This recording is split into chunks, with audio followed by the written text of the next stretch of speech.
I'm doing good, thanks. We get another minute anyway, Allison. So I see we're live on YouTube already, but we'll hit the 6:30 button and go for it.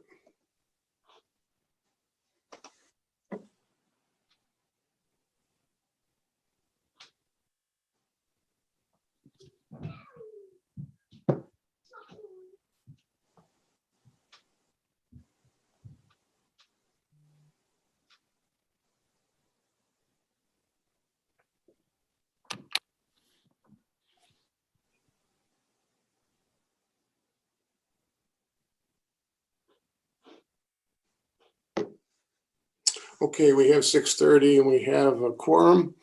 With that, I'll call to order the Midco Solid Waste Corporation Board of Directors meeting for April 28th, 2021. We'll start with our first item on our agenda. Is anybody just now not sure if there's a public involved here, Allison, and not? Is there any public comments from anybody? I noticed the person's name on the attendees list. That's Fred Brewer. He's our auditor. Okay, thank you. Any directors like to comment to a non-agenda item? Not seeing any hands, we'll move on to item 2, which is a review and approval of the January 14th, 2021 meeting minutes. Are there any comments on the crafted meeting minutes in our packet? If not, can I have a motion to accept? I move to approve the January 14th, 2021 meeting minutes as presented. Second. Motion made and seconded. Any comments? Not expecting any. Roll call vote. Kern? Yes. Josh? Yes. Wendy? Wendy, yes. Wendy's going yes. Brian? Yes. Denise? Yes. Deborah? I abstain. Allison? Yes. And Bob. All towns unanimous. Thank you. Next on the agenda, item 3, Mike has put together a rather complete manager's report on a number of items. Does any of the board members have any questions on any specific item in his report? If not, what I'll do is, Mike, are there any items in the report that you would like to highlight to ensure that we have paid attention to it? Well, I'm hoping you paid attention to all of them. They're all good items, Bob. Yeah, good point. Yeah, there are some that are going to require. I'm going to reach out to the finance committee on some. One being the price of the roll-off containers. As some of you may know, construction prices are through the roof right now, so we need to reevaluate that project. Another one that's been sort of a hot topic is the credit card system. Mm-hmm. And I do have some numbers together. Again, maybe go to the finance committee, maybe something the board wants to address now. I'm not sure on that one, how you go. Allison's got her hand waving there. So if you want to jump in, Allison, by all means.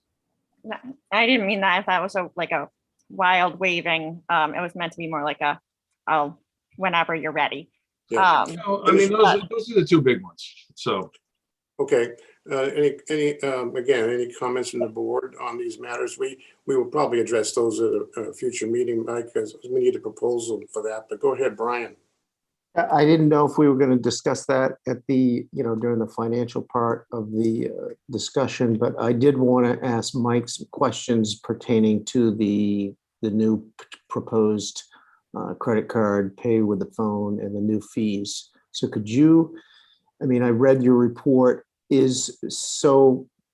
What will be the new costs if we go to this type of system, and are we going to pass those on to the customer, or is this a new just general cost to the the whole kit caboodle here? So could you explain, please?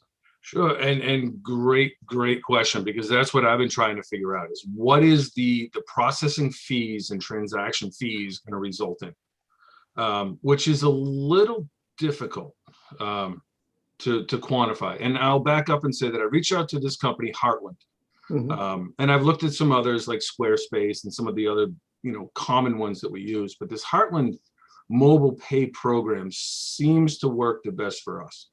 And we have three options, right? There's your traditional little handheld, you plug your card in and it does the transaction.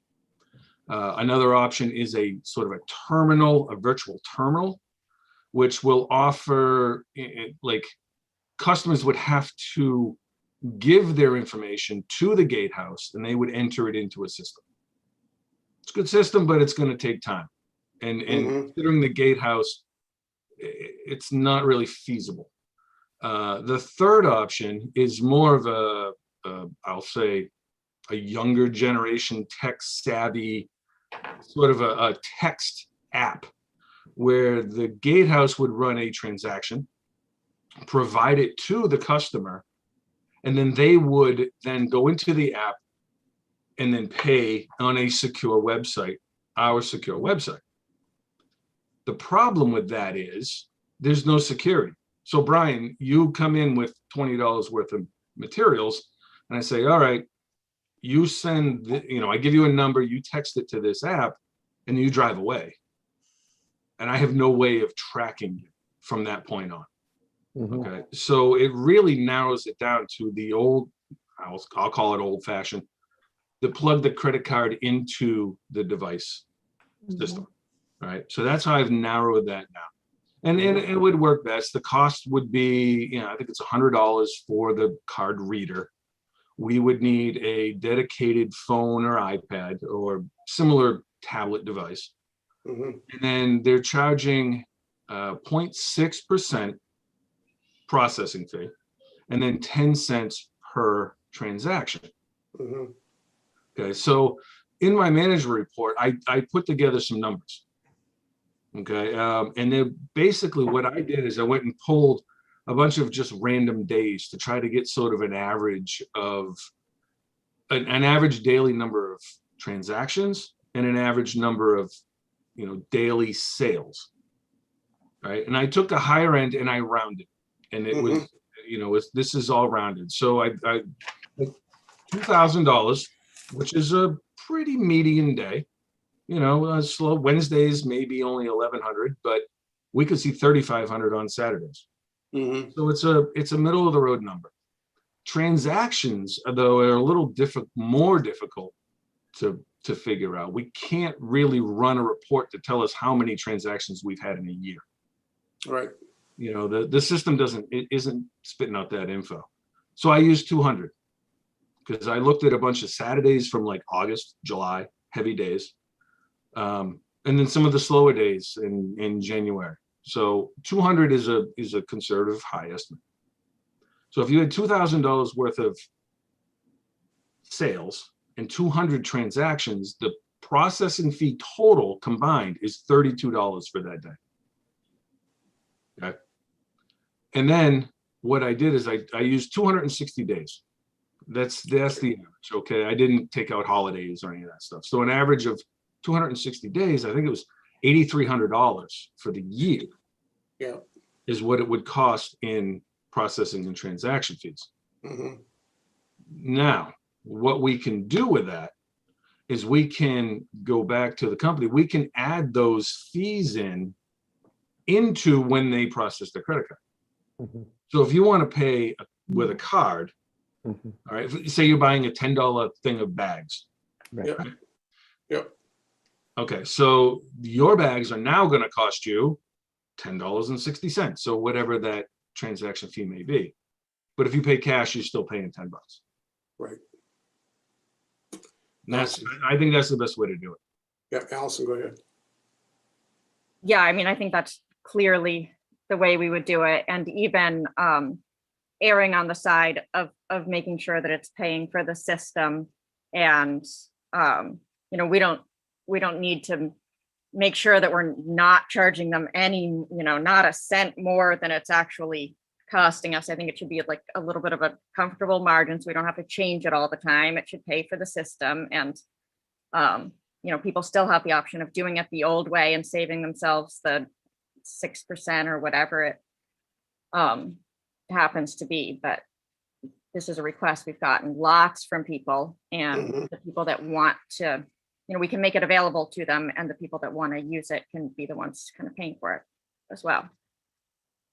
And you've got about, I think the only other cost that I think you're referring to, Allison, is the monthly fee, which is another $33.50 a month. Mike, would they plow that in also? I don't know about the fee. We can, I'll talk to them and we can figure that out. I mean, I'm That saying fee let's may- add a may fee on, be let's add a us. That convenience one may fee. be us. Yeah, you just can add $1 fee on. I mean, people are used to getting fees on credit cards. It's not, and it's, I agree. I think we should and be open. It's costing the entity money, and we shouldn't be absorbing it for sure, in my opinion. And we Yeah, don't but- need to ask them to perfectly calculate out whatever our fee is necessarily. It can just be an additional convenience fee that is just, maybe slightly over whatever it's gonna Right. cost us, that, something that provides a comfortable environment. Well, let's, are we sure, do we have any questions about implementing this, or do we want to defer it to the June meeting, or do you want to do it now? Go ahead, Kern. Yeah, I just wonder if you've thought about if this is gonna create a longer bottleneck at a single line at the gatehouse. And if you have thought about maybe doubling your efforts there and having 2 lines and 2 places to run a credit card. Mhm. Sometimes that's gonna slow down, the process there. Especially if somebody hands you a credit card and it doesn't go through and they argue with you that it's good and, things of that nature. And who are we to question anybody's credit? But, I'm just concerned. I know I've been down there middle of the week and we've got cars backed up right to the road and sometimes in the road, and Saturdays are busy all day Right. with the same issue. So I wonder, and I think this is a good idea, to be real honest with you, but I just wonder if you're going to create another problem by slowing it down even more out there, for the customer to get in. Yeah, absolutely, Karen. That's top of mind, really. I mean, is the flow of traffic through that gate.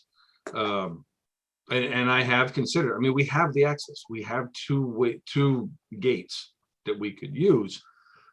We'd have to staff it, and we could come up with a program. The thing is, we don't know. We don't know how quick it is to do a transaction. I mean, you go to convenience store, you're in and out in 2 minutes. So if it works well, it'll work well. Like, what are other landfills doing with a credit card? Are they having a problem with that or not?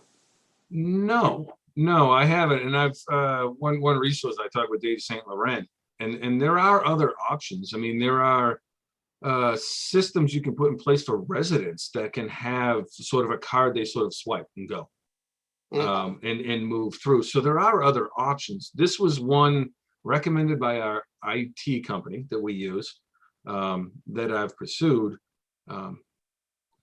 There are other options. This is the first at the top of the list.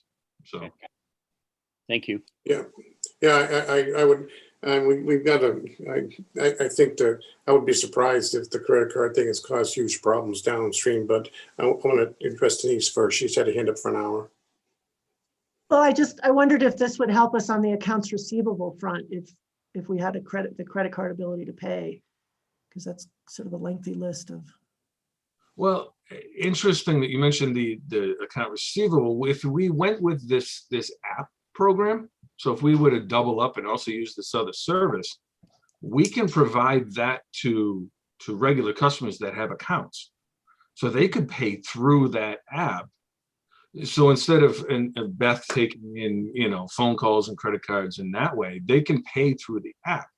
So it does open it up on the AR side of things to be able to streamline payments from regular customers and accounts. Thank you. Well, Mike, just to be clear, the process would be we would still have customers on account. Yes. So customers on account, they're going to keep doing their thing. So it's not. I don't think it'll improve the AR. Allison. I mean, I would just sort of remind everybody that the current system slows us down a lot on a regular basis as people get frustrated that when they only have a credit card or they only have a debit card, and then they come to us and they're told that they have to pay in cash.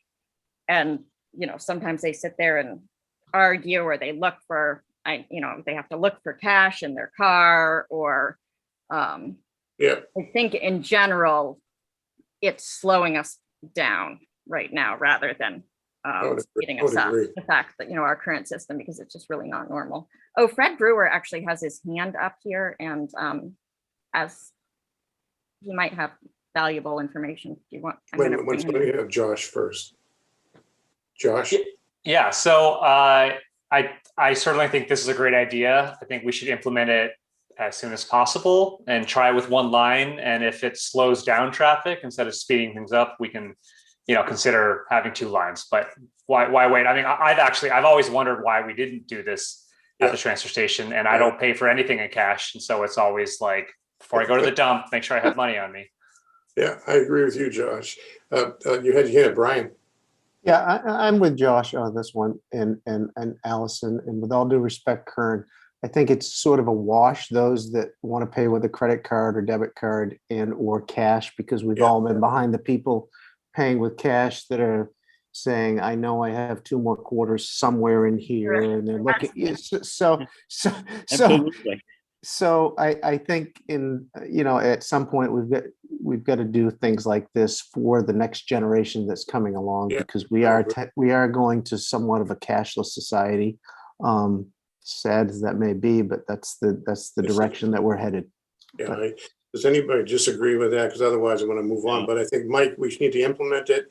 I think you can come back to the board and just tell us what you're doing in terms of what fees are being plowed back, so we're clear on that, just for information in the next manager's report. But yeah, get it done and do a soft start, as I think Josh and Brian and we all agree. Just do a soft start, see how it goes. Let's not manufacture problems we don't know may occur. Or Okay. not. All right. Sounds good. All right. With that, then I'm going to move on to the review of the FY20 financial audit. And as I see Fred Brewer's face there, I presume, I don't know how we're going to handle this. Maybe Fred, do you want to give us just a brief intro to the board? Okay. They've already did it, but go ahead. My name is Fred Brewer. Work for a family firm in Bath, William Brewer and Company. We've been doing audits since I think late 60s. My dad has, and I started in 1999 after I graduated from Bentley University. Been doing a lot of municipal audits. We've kind of diversified firms, so we do municipal, we do tax prep, we do a lot of different things. So as far as refuse facilities go, I think we do 5 or 6. Some are part of town, some are their own entities. You're talking about the credit cards earlier, and it's kind of interesting because I have one that they just switched over to trash flow, and they send their bills out, and 2 days later they process the credit cards and they have the cash, and it's all electronic. So to them, it was great because it improved cash flow for the entity, because a lot of the contractors were like, I'd rather have you just run it through my card. They get the points, you guys get paid in a couple days. So it's kind of a win-win for everybody. As far as the, person off the street that comes in, it helps. It just creates a few more issues with processing time and all of that stuff. But I mean, for the most part, everybody's kind of embracing the credit cards and processing electronic transactions. So I think it's a good move for the board. I think it'll help. Right. What is there anything you want to highlight to the board on this report? Anything of let me share my screen and I'll go through the financial statements with you guys. So this was I always start in the back because to me, the good meat and potatoes information that everybody's concerned about is in the back in these schedules. So Right. this isn't a required aspect of the schedules, but this is one that in talking with Mike and Allison, it seems like this is something that the board pretty much is just going to care about. So it's just showing how you did with your budget to actual for the year. So you can see where your revenues were. So your town assessments, those are pretty much fixed. Your tipping fees, you actually did pretty well with those because people were home. You had some scale fees, salvage fees, those were down.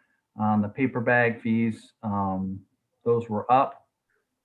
So if you look at your revenues compared to your actual, you actually did $33,000 better than you anticipated. Mhm. You look at your operating expenses, so you budgeted just shy of $2 million for operations. You spent just shy of $2 million. If you hadn't had a few anomalies this past year, you would have been fine, because you look at your operations wages and that's where you were over. That was the biggest issue with the whole expenditures. If you hadn't had that, then you'd have been under budget. You look at your capital expenditures; those are separated out. So you budgeted 129,000, you spent 55. So if I look at the excess revenues over under expenditures, you were $14,000 to the good. Mhm. Well, and then you have a few things that are not normal operations. So you borrowed some money, so you had a lease for a copier. You transferred in $55,000 from your reserves to cover the equipment that was purchased. You had $111,000 that went out to your reserves for the post-closure costs. So that reduced your $14,000 to a negative $33,000. So you started the year at 379,000, and then what was left was 346,000. Mhm. So this is, and I always kind of try to set things up in a way that is useful to the user. And I think as a board, this is what you guys are focused on. This is all the stuff that Mike presents to you. It's all kind of in the same format. But it seemed like in looking at your financial statements before, there was a little confusion as far as what you had at the end of the day. Mhm. So that's what this is designed to do, is say, okay, this is what you have at the end of the day. Mhm. So then, page is that? Skip around a little bit. Yes, and that's I mean, that kind of was one of the central points of where we were having issues before, that when we needed to know numbers that we're all kind of accustomed to asking for in our own towns, what do we have in reserves? What's in our unassigned fund balance?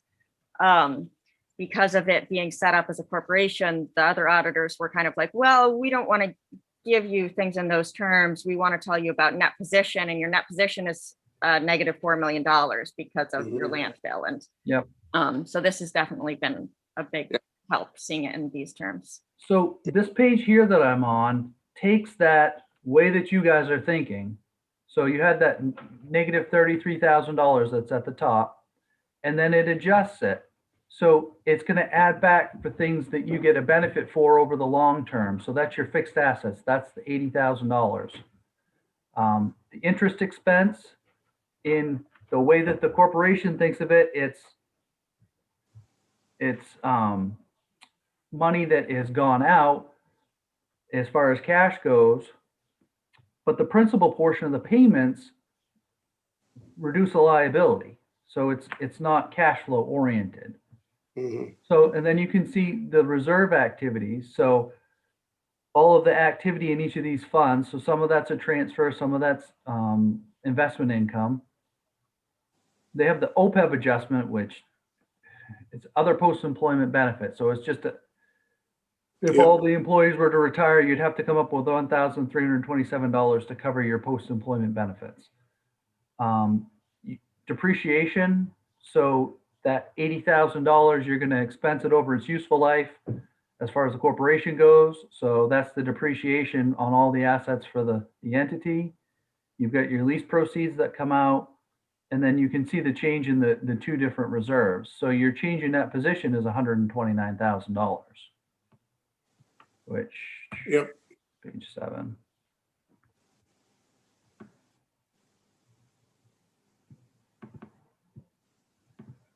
So that 129 that's down here at the bottom is the change in your net position, which is the same way it's always been all along. So all of those different changes are taken from what you do when you budget, when you give the towns the information, and then it comes here to the accrual basis.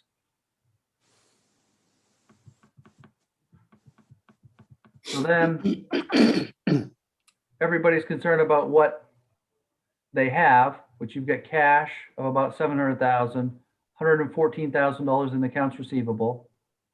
Your capital assets, the net value of them is 1.4 million. So what you paid for them, less what you've expensed over the useful life so far.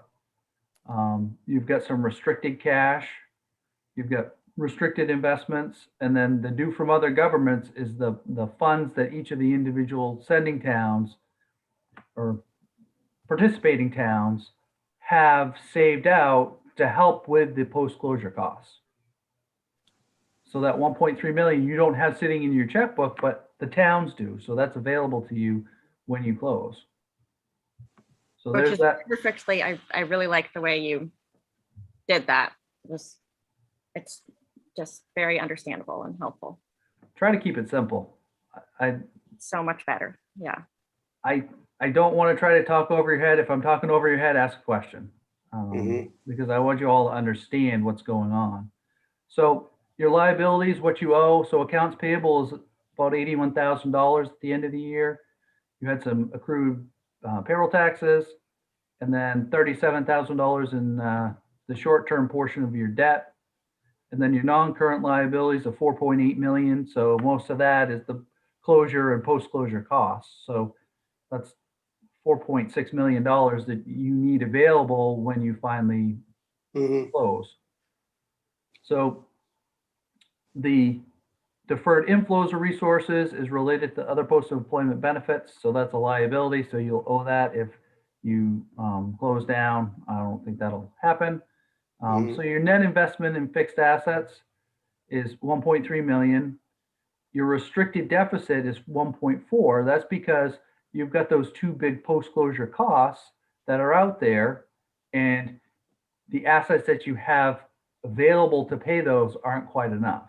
So that's why you're putting the $100,000 away a year to try and bridge that gap. So if you keep doing that in 14 years, that should be enough to pay all the closure costs, provided the costs don't change.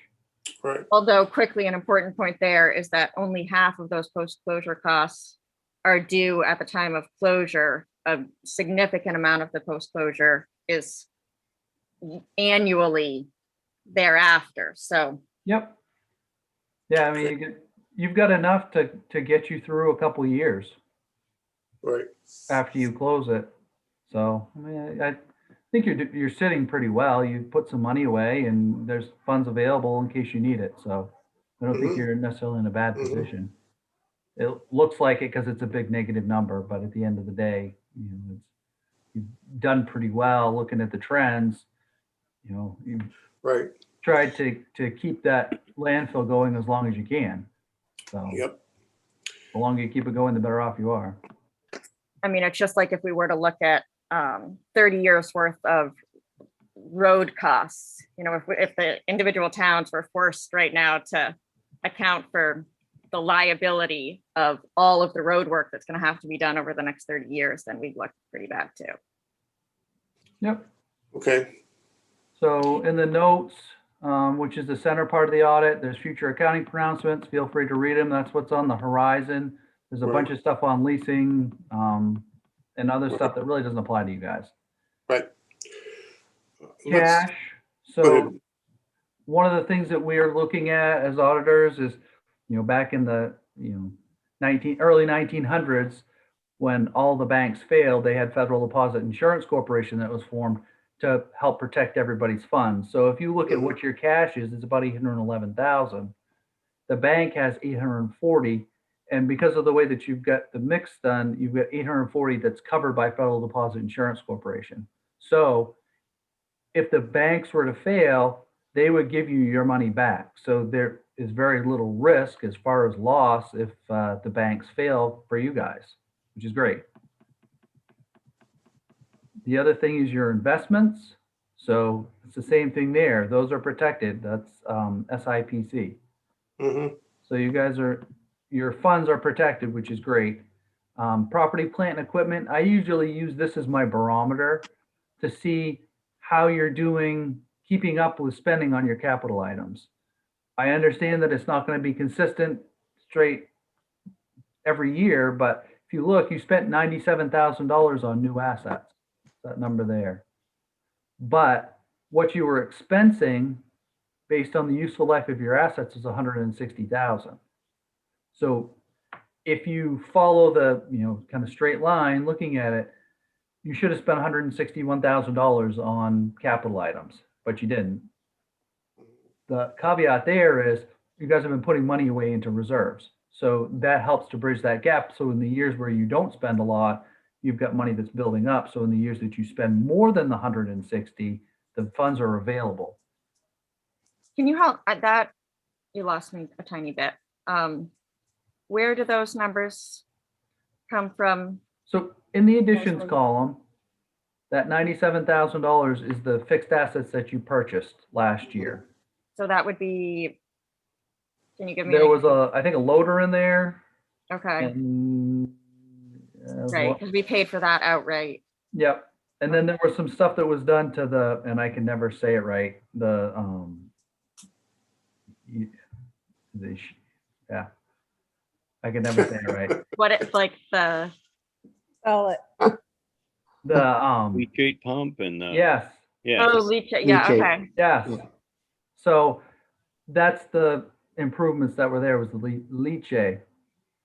So at the end of the day, you spent 97,000. Right. The accounting standards look at that $4.1 million number, and they divide it by the number of years that the asset will be useful. So like loader, 10 years. So they take the $80,000 cost divided by 10, and it's $8,000 a year is what that benefit is that you're receiving. So But it's all a guess. I mean, yeah, useful it's life and all a all, I guess. mean, this is all kind of abstract. Well, not from accounting principles is not. I mean, Not just a- Well, we should have spent it's- $160,000 on what? That's the thing I'm trying to get at is you didn't spend it, but you put some money away so that when you need to buy something big, Right. a loader isn't going to be $80,000 next time you buy it. It's going to be Right. 140. Right. I mean, it's just you're constantly looking at it and saying, okay, I know it's going to be, if I added up all the value of the equipment, what it would cost to replace it, Right. and I spent that amount divided by say 10, spent Mhm. 10% of it each year on all this equipment, you would be on a cycle so that you'd be replacing things as they reach the end of their useful life. Right. And- for- I mean, whether things are at the end of their useful life, like the buildings, and we've gone through so many cycles already of saying, well, this building is supposed to last 20 more years, but then it lasts more than that, or Yep. to say I don't know. Yeah. This seems a little, I don't know. I'm trying to figure out if this is useful or not. Well, it's a Rule of thumb. It's a general. right. It's not anything that's affecting our day-to-day operations, but it's a typical accounting approach to fixed assets and investments in the same. Yep, and trying to plan for the future and realizing that you're not going to spend $160,000 this year. Right. Right. You could spend zero, but you've put money away into reserves so that if Right. you need to replace some equipment, it's available. So you're not, I mean, the ultimate goal when I'm trying to do this is to try to keep the expenses somewhat flat. So when you're doing your budget, if you realize you need $160,000 and you put $160,000 into your reserve for Mhm. equipment, whenever you need to replace anything, there should be a decent amount of money in there to cover whatever you need to buy. That's the plan. Yeah, I mean, we are spending more from reserves than we've been putting in. So we should be conscious of that. We did for years they accumulated a lot in these equipment replacement reserves and all this. And the last few years we have been spending from them rather than replenishing them. So it's, Yep. we should be, Right. okay, thank you. So anything else, Fred, you want to highlight? Because I'd like to get to some select board comments if they have any questions. I'm sorry, select board, Midco Solid Waste Board. I'll just go to the opinion. Okay, So here's it's 2-page report. It just talks about who's responsible for what, and then it gives the opinion here at the end. And then there's other matters, which is there's other information that's in the back, the schedules. Right. So we have to give an opinion on those as well.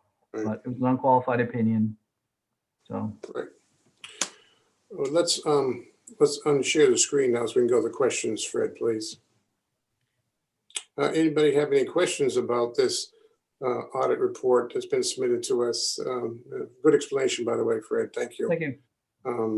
I would, Who's raised? Oh, Deborah, I didn't see you there. Go I ahead. would just, I'm in the dark. I would just say, Fred, it was a great job. I think it is presented in a much better way than what we've had Thank in you. the past that I was on the finance committee and we struggled with. So it's great. Yep. Well, they're your reports, so it's Yeah. important that you understand it. Thanks. Well, that's true, but it's important that you can support it, Fred, because you're the CPA. Yeah. And have to stamp it as a sense. But anybody else have a question or comment? Go ahead, Wendy. I had a question back a ways when he was sharing that screen, and I didn't zip through so quickly. What the towns owe. It's $1,365,000, and I didn't get the rest of that number. I just wanted to notate that. It's in the If you report. go to page 21 in the financial statements, It's in the report. Wendy, on it's in page the 20, report, note G. page So if I 21. share my screen, I can show it pretty No, quickly. well, just page 21, note G. Yep, it's at the top of the page. That's where So it is. It breaks out by each of the towns how Right. much money they've got in their reserves. Right. That will help offset the post-closure costs. Thanks, Fred. Other questions, comments? Allison. The only thing I am still seeing in there that is kind of missed, or I would hope would be different for next year, is under revenues, the salvage costs. One of the things that we find useful about this is being able to go back and say, okay, well, we budgeted spending X amount on this or getting X amount for this item, but we only got this amount. So combining all of the salvage is a category that we don't use. And it looked like from when we talked before, you had included the landfill and demolition tipping fees along with all of our recycling revenue into one big pot. Yep. It's helpful for us to really see that broken down. And we wouldn't want the demolition tipping fees are considered very differently from our recycling revenue. So if that could be broken down into categories next time, it just helps us for budgeting purposes to know, like, okay, we brought in this amount for scrap metal, or Yep, I can do that. thank you. For next year, It's It'll probably reasonable. I think it's a good comment, and I'm not sure we need to redraft the document. We can, but I don't think you need to. yeah, no, and we can make that change for next year, and I can break it out. I think it's a good idea. Sorry, folks. It would be great if we could maybe see that. I think we may need that at some point. I mean, you got that number from somewhere, so you have it. Yeah, broken no, down. I just group a bunch of accounts together and then it goes on the financial statement. So it's just a matter of taking them and moving them out to where you want it, and then I can do that. Thanks, Fred, great job by your Awesome, thank you. company entity, and it really is cleaner and neater, and it does look damn good, in my opinion. With that, I assume the board is okay with accepting this audit and filing it in our corporate files. Thanks, Fred. All right, thank you. You take care. See you soon. Good. Thank you, Fred. Cool. That's nice to get that cleaned up.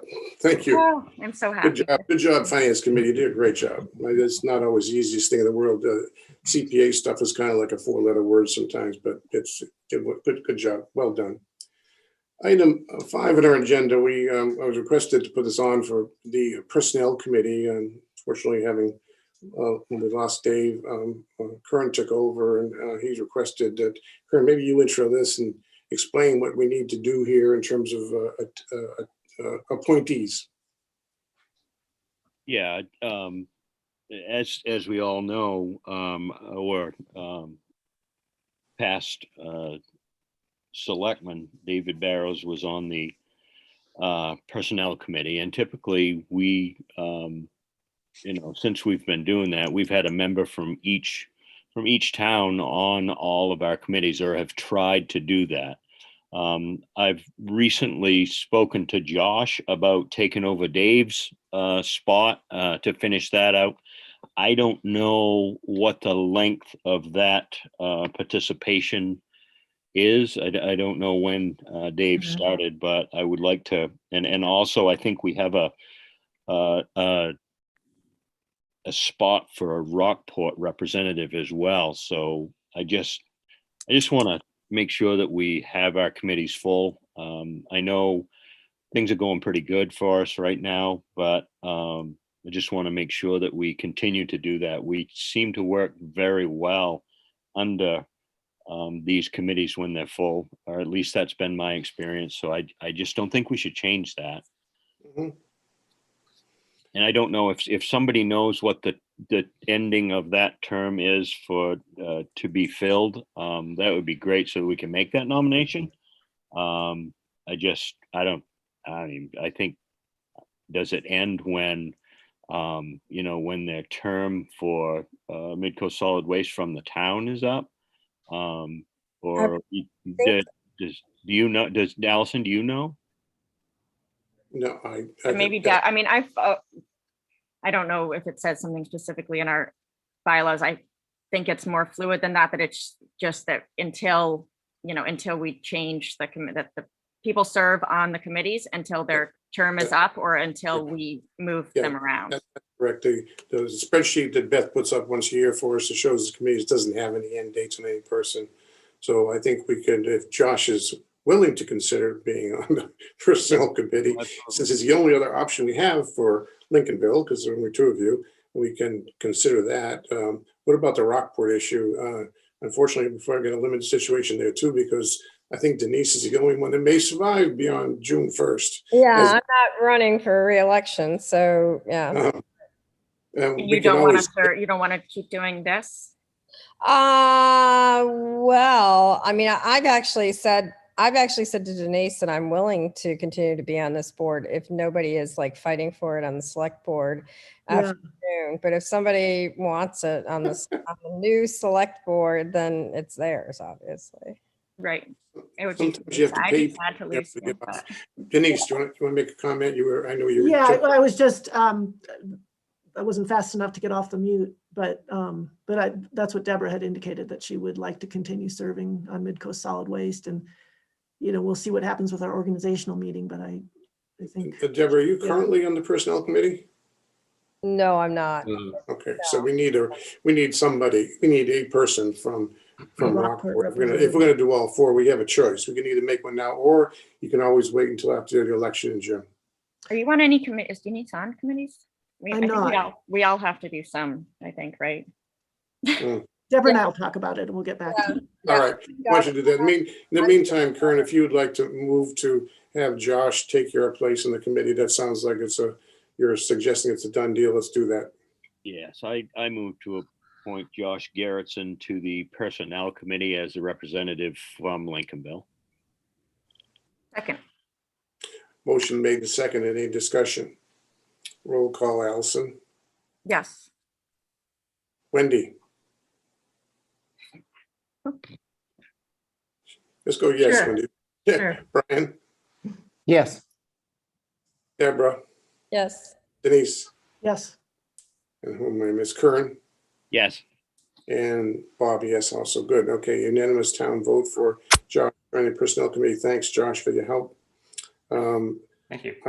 At this point, we are complete with our agenda. Deborah's hand's raised, by the way. Excuse me, Deborah? Yeah, sorry. You were talking about somebody being on every committee and finance, Bill Post has been on finance. He replaced me. But Bill is resigning. So I just wanted to point out that I don't think going forward, there's a person on finance either for Rockport. Well, we had the same thing on the, I think Bill's also on Strategic Committee. Yeah.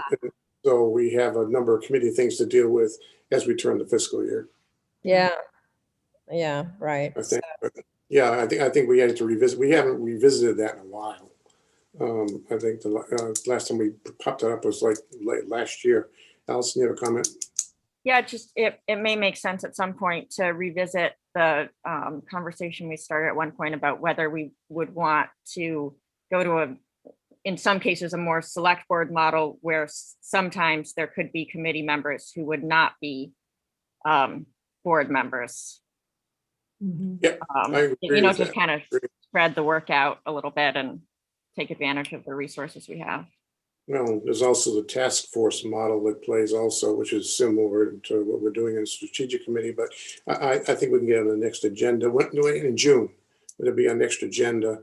That's end of fiscal year. Either then, we need just to address the whole committee thing. With that, at 7:16 p.m., I'd like to terminate the YouTube live stream, Allison, please, and revert to executive session under 1 MRSA 4056A personnel matters. And as soon as we have that disconnected, we'll go into the executive session. I was just going to wait until we voted and then. I'll make the motion to go into executive session. I'll Who second. said that? Brian. I did. Thank you. Thanks, Brian. And Wendy seconded. Any discussion? Roll call vote. Karen, Yes.